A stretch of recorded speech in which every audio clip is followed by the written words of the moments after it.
So welcome to Real Love, Real Stories, the podcast, a platform for couples to share their love stories and for singles like me to find hope. This is Kanu and I'm the host, and you're listening to episode number 3. And in this episode, I'm so excited because we've gone international and I'm talking to a couple in Thailand. And I want to introduce Patricia and Jack to episode number 3. So as you know both that this podcast is about stories of love, I want to start by hearing how your love journey began. Yeah, first of all, thank you for having us. Thank you. So the story starts like in 2009 when I decided to go on a backpack journey through Southeast Asia. Mm-hmm. So I'm from the Netherlands and I had just graduated from university and I didn't want to start my working career and life yet. So I just decided to travel first with a friend for 1 month and then I went off by myself. And I was in Thailand. I was supposed to go to Laos the next day. Mm-hmm. And I was on a super long bus journey, which took forever and I was so tired. So I decided instead of going to Laos the next day, I was going to wait 1 more day Mm-hmm. and rest and see the city I was in. And that next morning, I was sitting down to have breakfast and there were 3 other foreigners there and I started talking to them and it turned out they were volunteers at a local volunteer organization. Mm-hmm. And they convinced me to come and check it out because I wanted to do some volunteer work, but I didn't want to plan it. I wanted to see it first if it's a real volunteer organization. Right. And then go there and see how it is. So that's what I did. They convinced me to come out here and to see his organization. Nice. So Jack, tell me more about how that happened for you. And then the day that she decided to come, and we had a party. We have we call a rat hunting party. A rat hunting party. Yes, we hunt the rats in the rice field and then we barbecue them and eat them with whiskey, like a local whiskey, with all 5 volunteers. Okay, so you actually catch them and then you cook them. Yes. Okay. It's as bizarre as it sounds. Like I remember walking there, like I'm not a whiskey drinker at all. So, but I was in the middle of the rice field. It was a full moon, so it was like a beautiful night. I was like walking there with my whiskey, following it wasn't Jack, but it was someone else who was doing the hunting. So he was also carrying whiskey in his hand and a rifle, and he was trying to call the rats to shoot them. Now the guy we were following in the end didn't shoot a rat because we were giggling too much. But it was just a surreal moment. Like I knew that, or I was hoping to experience things like this on my journey, not just to see the tourist parts, but really see like how locals do this, because it's really how locals have their rat barbecue parties in the rice field. So in the end, one of the guys shot the rat. They cooked the rat. I ate the rat. Wow, you're brave. That was our first night. You can say our first date. Yeah, our first date together. And then we had a good time, yeah. And then the next day, I took her to see the school, to see a volunteer teach in the school. And then she liked it. She liked it, and then she decided to stay. Nice. So the volunteer work that you do, then you work with kids. Yes, they teach. The volunteers teach at the local schools. They teach English. Oh. So I needed to redo my visa because my visa was almost expiring, my Thai visa. So I went to Laos and then came back with the idea to just teach for about 2-3 weeks, because I am not one of those people who is a born teacher and naturally good with kids. So I just wanted to see what it was like. But I really loved it. The kids were so nice, so friendly, and the teachers at the school, they were so welcoming. So I just really felt like this is a good place to stay. Yeah. And we spent a lot of time together because he helped me a lot with the teaching, and I slowly started to like him a bit more than just my volunteer coordinator. And then we develop our liking. Like I like her a lot from the first time I saw her. Oh, so from the first time she arrived, you were like, I like this lady. Yeah, yeah. So For me, it had to grow. What's that? For me, it had to grow. Oh, I see. I see. So it was love at first sight for Jack, but for you, it grew as the more you were hanging out with each other. And I'm really glad that she decided to stay. Right. Right. And in that time, the volunteer, some of them gone back home, and it's only 2 volunteers left. So I have more time to spend with her. I help her in the class, and we sang a song with the kid, and then it near Christmas time. It's a good time. Good time, and we had lots of good time together. And then she told me she decided to stay longer. It make me feel so happy. Oh, that's awesome. So you went and renewed your visa and then were able to stay a little bit longer. Yeah, I actually went back twice to redo my visa because I ended up staying 4 months instead of 4 weeks. Oh, wow. Wow. That's awesome. But it's funny because I remember it kind of started as a joke because one of the other volunteers, like Jack said, I cannot flirt. Like, I don't know how to do that, like how to flirt with other girls. Right. So then the other volunteer said, oh, why didn't you practice it on Patricia? Like, at first it was a little bit like, I felt awkward. Like, okay, what's going on? But in the end, like the other volunteer didn't realize that we were actually really starting to like each other instead of just like this whole practice flirting kind of thing. Yeah, after a month. Yeah, after a month. Oh, that's really cute. So I'm going to put you on the spot here. You mentioned earlier that you went rat hunting and there was some rat calling happening. Can one of you guys how do you call a rat? It sounds so weird, but actually it's work. When the rat hear this sound, they might think, oh, there's another rat fighting for another female. So rat will come together where the hunter stand, and then they can shoot the rat with the spear gun. Okay. So how many did you catch that day? I think we have 2 or 3. Yeah, 2, wow. and then barbecue them, and then we share the rat to other volunteers. I mean, not the guy we were following because he was making that sound like the rat hunter, and then we were like, what is he doing? Like we were with whiskey, like what? I think I would be too.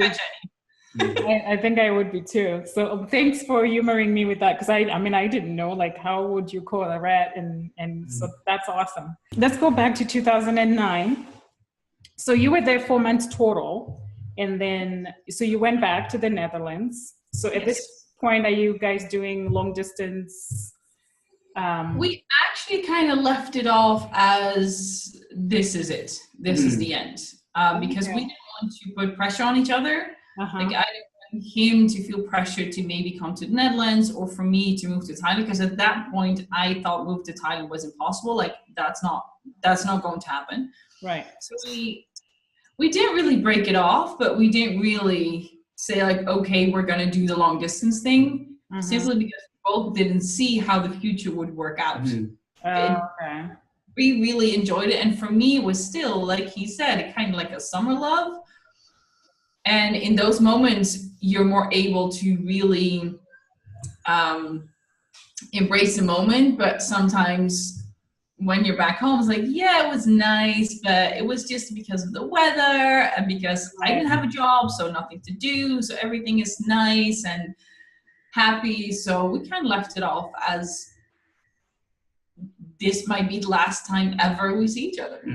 Oh, so then Jack, were you the one that decided, no, we don't want this to be the end? Like, tell me about that.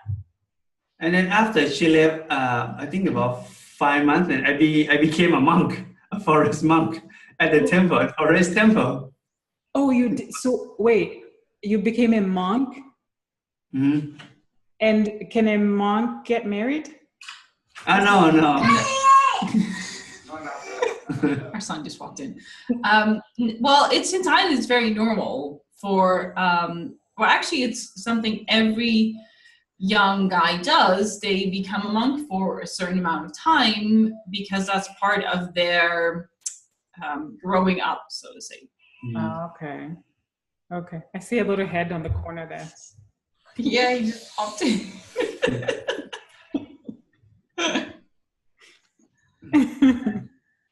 And I've been a monk for 3 months.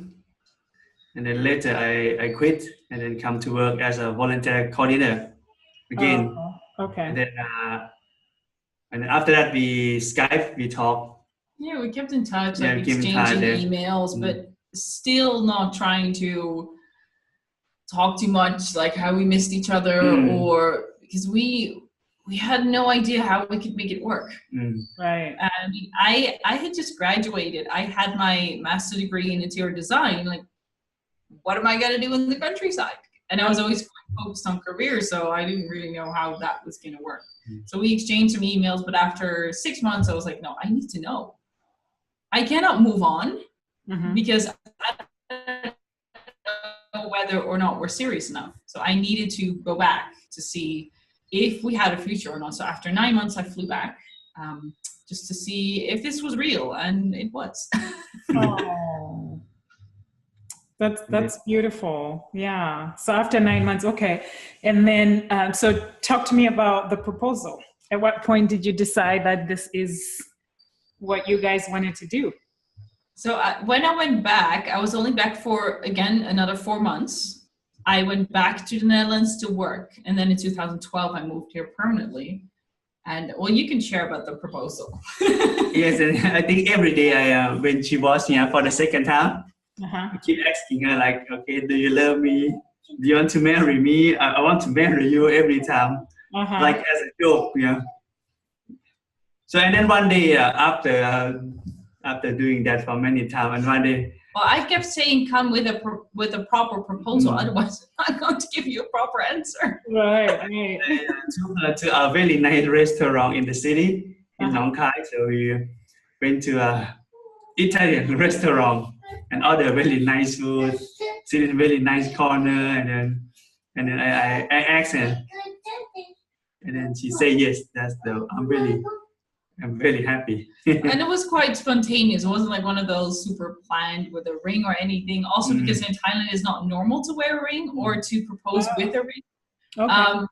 So it was just like really, it came from his heart, and I just decided that was the time I would give him an answer. Oh, that's beautiful. Yeah. And so since you're from the Netherlands and Jack is he's from Thailand, did you have a white wedding? I mean, I don't even know the difference in cultures. Like, how does that work? We had both. We first got married in the Netherlands right after our daughter was born. She was just 6 weeks old when we walked down the aisle. Okay. So it was funny, that was legally easier to get married in the Netherlands first and then afterwards in Thailand. So it was just a small family wedding with our friends and family in the Netherlands. It was just nice. And also I just had given birth to 6 weeks before that, so it wasn't really into a whole big party. It was a beautiful wedding. And then 6 months later, we got married in Thailand. Yes, it's different, totally Very different now. So we have the whole village. The whole village came to our wedding ceremony and party because it's the first time in the village that a Thai guy married with a foreigner. It's something really special too. Oh, that's great. So everybody came and celebrated with you guys. We literally had like almost 800 guests. 800 guests. Oh, wow. Wow. It was like the complete opposite of our Dutch wedding. So, one of the things that I normally like to ask is that, couples, usually there are some things that you do that may annoy the other person, and but you kind of deal with it because you're in love with each other. So do you guys have something that you feel like you put up with that you probably wouldn't put up with it if you were not in love? You can start. Yeah, because we are both from different culture, Right. Different way of thinking. different way of thinking, different way of living. So I'm really an unorganized person. You're unorganized. Very. Yes. Everything for me is very easy, and then don't worry. Okay, I'll do it later. Make a lot of mess, but organized mess. that she cannot really handle it sometimes. For her, everything must be arranged, and then everything must be planned. And I've been able to let it go, like the obsessive planning and cleaning, but it's nice if things are put back in the same place and that you can find them. So I would say that's like one of the biggest. So yeah, I would kind of nag to him that he needs to clean up. I think the biggest difference is that the Western mindset is about the individual, whereas the Eastern mindset is community. So I would pick individual over community. And individual, I also mean just us as our family, the four of us, but Jack has more of the whole community, like the whole extended family in front of the individual. So that's, I think, in the end, where a lot of our discussions come back to. It comes back to community versus individual, which I think we could both learn from that. Like I could put community first a bit more often, and Jack could put the individual first more often. Yeah. No, I can totally relate. Like I said, I'm from Zimbabwe, so it sounds like our culture is kind of the same as Jack's culture, where, I mean, when you talked about the wedding being a big wedding where 800 plus people came, that sounds like something that would be definitely in Zimbabwe also. Right. So on the flip side of that question, what is the one thing that you appreciate about the other partner? Like, what is the one thing that you absolutely love about Jack? And Jack, what is the one thing that you absolutely love about Patricia? You best. What? Well, so I would say like the thing that I really learned from Jack is to really be in the moment.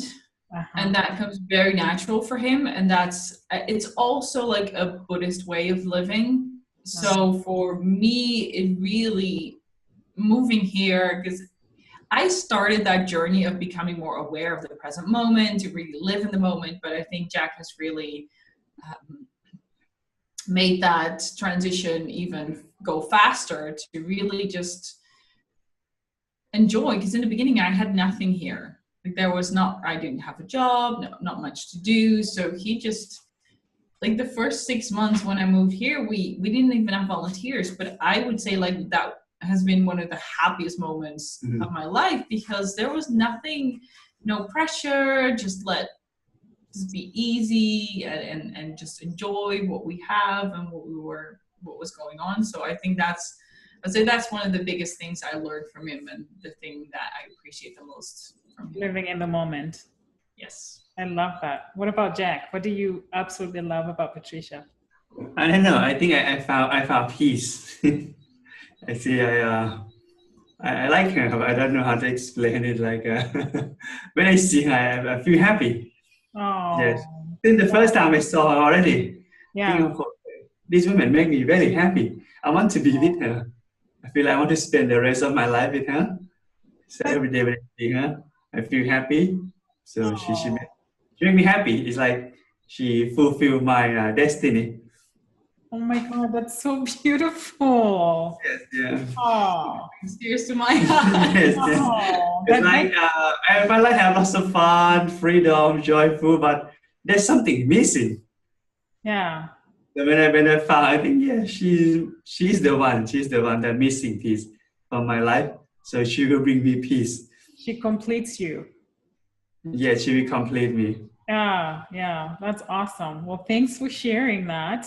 Yes.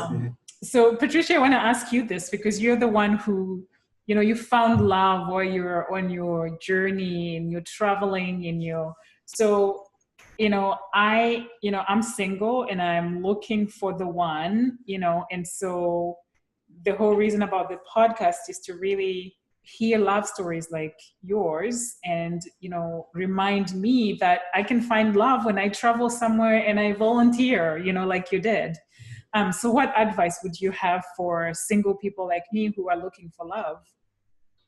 I think the moment I really truly let go was when I found love. And at that point, I was single for about 4 years. I was loving it because before that, I was in a quite long relationship as well. So I really like being alone. But in the background, there was still like, it would be nice to have a partner. It would be nice to be together with someone, to share these things.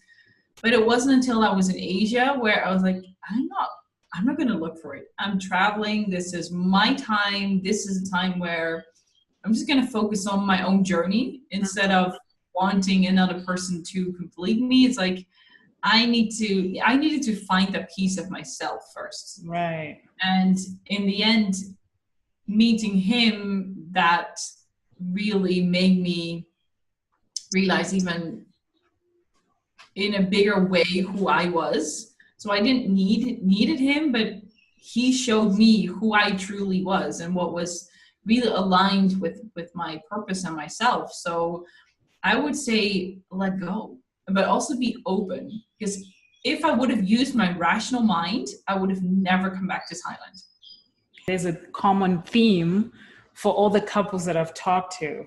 I mean, it's like I'm picking a little nuggets from each couple, and it's exactly what you just said, is to, just let go of that. I am looking, I am searching.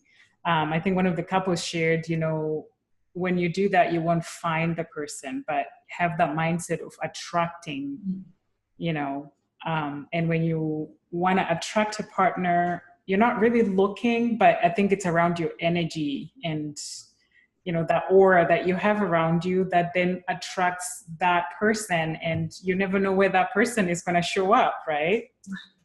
So I think it's receptivity, like to be receptive to whoever comes on your way. And maybe that's not the person you thought you would end up with, because I honestly thought that would be somebody who took his career very serious and not necessarily have like this super important job, but be serious about like his life plan. But Jack is literally complete opposite. Yeah, there is no plan. I mean, he does take his job serious, like that. I'm not going to say anything about that, but it's like whatever happens. Yeah. And I was the opposite. Like everything had to be scheduled and planned. And it was interesting, when I traveled, I already was able to let go of this completely day-to-day planning of I'm going to do this, do that. I still planned ahead a little bit because you have to, otherwise you don't know where you're going. But I think that letting go and just surrendering and having trust that it happens probably when you least expect it, but that's when things happen. Yeah, no, that's great, because I am actually in that kind of a mind frame these days. I relocated from Oregon, a state in the US, and I moved to Arizona, which I drove about 19 hours to get here. So I am 6 months in this new city, and I'm like, you know what? I am doing things for me that I had put, in the back burner, like doing a podcast about love. And so I'm focusing on all the things that I love. I am taking time for me and not even worrying about, am I going to meet that person? And of course I want to meet that person, but I'm just like, when it's going to happen, it's going to happen. So yeah, so I like that you shared that. Yeah. So what about you, Jack? If, and I don't know if you had been looking for a partner, what would you tell to a single guy who, wants to meet, his future partner? Any advice for single men out there that you can give? Yeah, before I met Patricia, I had been single for 3 years. For 3 years, But I truly believe that I will find someone. Yeah. Deep in my heart, that I see like there will be someone that I will fall in love with, and then she will love me back too. So I'll be very patient. I just trust my heart and let fate decide. I even think one day she will knock on my door and found me. Actually, she found me. And she did. Oh, yeah. He literally didn't even have to leave his house. Yeah. How perfect is that? Yeah. After I broke up with my ex-girlfriend, so I've been searching a lot, go on a dating site and then hang out with friends and to go around just to see, because I feel weak in that moment. So, yeah. But later I learned that you need to be strong first. You need to be to love yourself. Yeah. To love enough to share with the other, not like to long for love. If you really long for love, you need someone to love you, and then it seems like love will go away from you. Right. But you love yourself a lot, and then you share love to everybody, then love will find you. So I make myself the right one, then the right one will come to me. So that's what I think. So make yourself the right one, and the right one will come to you. You just so when it comes, it will come. Yeah, you gave me goosebumps because I mean, literally, that's how it happened. I want the right one to come to me to find me, and she came knocking. Yeah, because I believe in faith. In faith. Yeah. I believe that everybody has someone that's been waiting for them. So then we have to make ourselves be the right one to love ourselves, to share love to the other, and then one day they will come to us. Yeah. Oh. Now I'm getting all teary-eyed. Yeah, that's how I feel. Yeah, that's how I feel. And when I met her, the first one I feel like, wow, this woman is very special. I feel really special. I feel like I want to take care of her. I want to watch her every day. She makes me so happy. Oh. I want to be her in my life. So yeah, I keep dreaming that then one day it's become true. She's next to me every day for 9 years now. Oh my God, that's so beautiful. Keep together. Yeah. No, thank you so much for sharing that. And again, I want to extend my special thank you. This is a special episode because obviously we've gone international and talking to you guys all the way from Thailand and sharing your love story. So thank you for being a part of my podcast and for sharing your story. Thanks for tuning in to this week's episode. I hope you enjoyed it. Do you have a love story to share? Do you know a couple with a love story? Send me an email at info@realloverealstories.com. And also follow me on Instagram and Facebook under Real Love Real Stories. Till next time.